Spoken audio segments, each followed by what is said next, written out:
In this video, I'll be showing you how to set up a PC. It's a very simple method, so if you find this video helpful, be sure to drop a like and subscribe. So the first thing you want to do is plug your video cable, like HDMI to DisplayPort, back into your monitor. Then connect the other end to your PC tower, and if you have a dedicated graphics card, plug it into the lower horizontal ports and not the motherboard's top vertical ports, otherwise you might not see a connection on your monitor. Then connect your keyboard and mouse or any other peripherals to any of the USB ports, but preferably do them at the back of the PC.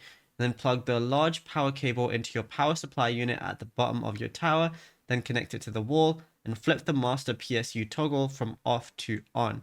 Now, once you go ahead and do that, you're going to see a Windows 10 or 11 screen, depending on what you opted in for. And then all you want to go ahead and do is just run through the basics of, setting up your machine. It's going to ask you for, date and time, your location, your email address, because, to sign into your Microsoft account. So it can sync everything from maybe previous devices. And then once you do it, it's going to look something like this, obviously just with less things on it. But then you'll be ready. Just make sure you have your internet set up as well. If you haven't, or if you skipped it, go to the bottom right corner and then you're going to see network and internet settings. And then that's where you're going to be able to configure that as well. And yeah, it's as simple as that. Now, if you found this video helpful, drop a like and subscribe.